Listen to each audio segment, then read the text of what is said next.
Halo, apa kabar? Saatnya Anda menyimak Berita Palembang. Bersama saya Nadira Ali. Sejumlah berita menarik akan kami sajikan untuk Anda. Dan berikut 3 berita utama hari ini. Prabowo Subianto dan Gibran Raka Buming Raka resmi dilantik menjadi Presiden dan Wakil Presiden Republik Indonesia periode 2024-2029.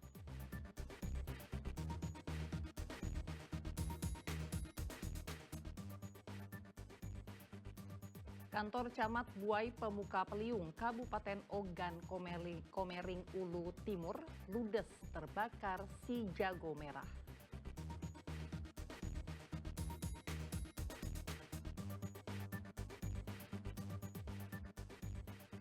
Seorang aktivis LSM di Kabupaten Ogan Ilir tewas diserang oleh sejumlah orang tak dikenal secara brutal dengan senjata tajam.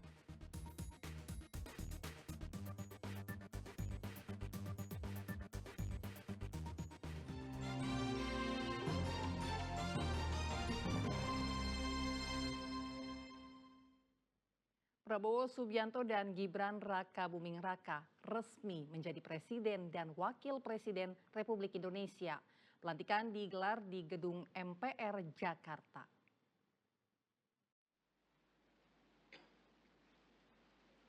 Bismillahirrahmanirrahim. Demi Allah, saya bersumpah akan memenuhi kewajiban Presiden Republik Indonesia dengan sebaik-baiknya dan seadil-adilnya, memegang teguh Undang-Undang Dasar dan menjalankan segala undang-undang dan peraturannya dengan selurus-lurusnya, serta berbakti kepada nusa dan bangsa. Pengucapan sumpah sebagai Presiden dan Wakil Presiden Prabowo Subianto dan Gibran Raka Buming Raka digelar di Gedung DPR MPR Jakarta pada Minggu pagi. Sumpah ini diucapkan saat sidang paripurna MPR RI yang dihadiri oleh seluruh anggota DPR, MPR, Presiden ke-7 Joko Widodo dan Wakil Presiden ke-13 Ma'ruf Amin. Selain itu hadir pula petinggi partai, pejabat negara hingga perwakilan sejumlah negara lain. Dalam pidato perdana sebagai Presiden, Prabowo Subianto berjanji akan menjalankan undang-undang dan berbakti kepada negara. Terkait subsidi, Prabowo juga berjanji akan memberikan langsung subsidi ke keluarga yang sangat membutuhkan. Saya, Prabowo Subianto, dan Saudara Gibran Raka Buming Raka telah mengucapkan sumpah untuk mempertahankan Undang-Undang Dasar kita, untuk menjalankan semua undang-undang dan peraturan yang berlaku, untuk berbakti kepada negara dan bangsa. Juga semua subsidi, bantuan kepada rakyat kita yang masih dalam keadaan susah, harus kita yakin subsidi-subsidi itu sampai kepada mereka yang butuhkan. Kita harus berani meneliti dan kalau perlu kita robah subsidi itu harus kepada langsung keluarga-keluarga yang membutuhkan itu. Melalui proses pelantikan ini, Prabowo resmi menjadi Presiden ke-8 Republik Indonesia dan Gibran Raka Buming Raka menjadi Wakil Presiden ke-14. Tim Liputan melaporkan dari Jakarta. Sambut Presiden dan Wakil Presiden baru, sejumlah panggung digelar di jalan menuju Istana Negara Jakarta. Ada 13 titik panggung musik yang memeriahkan pesta rakyat.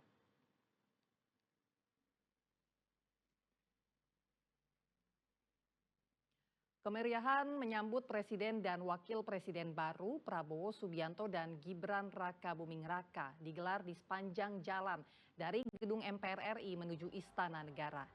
Sedikitnya ada 13 panggung musik di sejumlah titik di Jalan Jenderal Sudirman dan Jalan Medan Merdeka Barat. Sejumlah penyanyi dan grup musik juga tampil di acara pesta rakyat ini.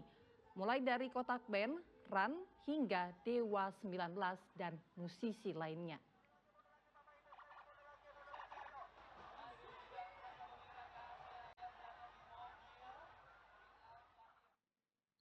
Resmi menjadi presiden dan wakil presiden, foto Prabowo Subianto dan Gibran Rakabuming Raka laris terjual di Palembang. Pembeli mulai dari instansi, industri swasta, dan warga. Momen pergantian presiden dan wakil presiden terpilih membawa berkah tersendiri bagi para pedagang figura atau bingkai foto bergambar presiden dan wakil presiden terpilih Prabowo Gibran di kawasan Masjid Agung Palembang. Dalam sepekan terakhir hingga pelantikan resmi presiden, pedagang mengalami peningkatan pesanan hingga 50%, bahkan hingga 500 pasang foto beserta figura. Pesanan figura mayoritas datang dari berbagai perusahaan yang ada di Sumatera Selatan dan juga dari sejumlah organisasi pemerintah daerah. Saat ini sudah banyak yang masuk order. Ikatan lebaran dari perusahaan yang mau dari pemerintah kota sudah mulai masuk order mereka. Ada berapa itu Kak jumlahnya Kak kalau sejauh ini? Kalau untuk pemerintah sekarang kisaran sudah masuk sekitar 500-an piece. 500 itu per pasang. Tapi kalau untuk perusahaan, untuk ibarat itu masyarakat sudah 1.500 masuk. Itu termasuk di luar kota. Kamu lagi ngawe ke itu? Figura lengkap dengan foto ukuran 20R dibanderol pedagang dengan harga Rp45.000 hingga Rp50.000 per pasang. Peningkatan penjualan dalam jumlah besar akan terus terjadi hingga setelah pelantikan presiden terpilih. Momen pergantian rezim membawa berkah tersendiri bagi pelaku usaha UMKM seperti figura. Ardian Saputra melaporkan dari Palembang. Kebakaran hebat menghanguskan kantor Camat Buai Pemuka Peliung, Kabupaten Ogan Komering Ulu Timur pada Jumat lalu. Seluruh gedung ludes terbakar termasuk dokumen penting. Kebakaran kantor Camat Buai Peliung, Pulau Negara. Asap hitam pekat disertai kobaran api membakar habis kantor Camat Buai Pemuka Peliung yang berada di Jalan Lintas Komering, Kabupaten Ogan Komering Ulu Timur, Jumat lalu. Api pertama kali muncul dari salah satu ruangan lalu dengan cepat merembet hingga ke seluruh bangunan. Petugas damkar menerjunkan 2 unit mobil pemadam ke lokasi. Namun si jago merah telah menghanguskan seisi gedung beserta dokumen penting. Sedang saat kebakaran terjadi, kantor dalam kondisi kosong karena seluruh pegawainya telah pulang.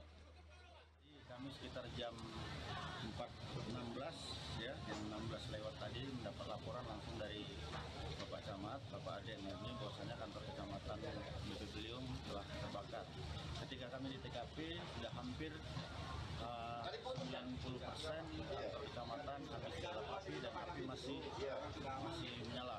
Kita berupaya sehingga pemadam kebakaran datang dan ini masih kita berupaya untuk memadamkan api, masih ada sisa-sisanya. Terima kasih. Belum diketahui pasti penyebab munculnya api. Tidak ada korban jiwa dalam kebakaran, sedang kerugian ditaksir mencapai ratusan juta rupiah. Dedi Irwansyah melaporkan dari Kabupaten Ogan Komering Ulu Timur. Sementara itu di kota Lubuk Linggau, tempat penyimpanan logistik KPU terbakar pada Sabtu lalu. Sejumlah barang-barang seperti kotak suara dan bilik suara ludes di lahap si jago merah. Asap tebal membumbung dari sebuah ruko gudang logistik pemilu di Jalan Garuda, Kelurahan Tanjung Indah, Lubuk Linggau pada Sabtu lalu. Api dengan cepat membakar sejumlah barang-barang logistik pemilu KPU Kota Lubuk Linggau, seperti kotak suara dan bilik suara yang terbuat dari bahan kardus. Si jago merah juga hampir melahap bangunan ruko. Petugas berjibaku selama hampir 1 jam untuk menjinakkan si jago merah dengan menerjunkan 4 unit mobil damkar ke lokasi kebakaran. Kami langsung bertindak cepat, kami meluncurkan 4 mobil dengan sekaligus dari pos barat, dan pos utara dan pos timur dengan 4 unit armada. Sampai saat ini kurang lebih 1 jam kami melakukan pemadaman. Api sudah dapat kami kuasai. Yang terbakar kalau kami lihat tadi itu banyak kotak, Pak. Kotak Kemungkinan ini bekas kotak waktu pemilu legislatif kemarin. Sedang KPU Kota Lubuk Linggau memastikan jika logistik yang terbakar merupakan barang-barang yang dipakai untuk pemilu 14 Februari lalu dan memastikan jika logistik pilkada serentak tahun ini tidak terbakar lantaran berada di gedung lain. Juga diinformasikan bahwasanya kejadian hari ini merupakan musibah di luar siapa yang mau musibahkan. Masih ditekankan ini gudang pemilu. Gudang logistik pemilu yang semua barang-barangnya itu dipergunakan saat pemilu kemarin, 14 Februari. Baik itu surat suara, kotak surat suara, itu di gudang yang terjadi kebakaran ini. Sementara gudang untuk pilkada aman kita, tidak ada masalah. Gudang pilkada dijaga 1x24 jam. Baik dari keamanan gudang logistik maupun dari pihak kepolisian dan TNI. Sedang penyebab munculnya api belum diketahui pasti. Tidak ada korban jiwa dalam peristiwa ini. Ardian Syahputra melaporkan dari Lubuk Linggau.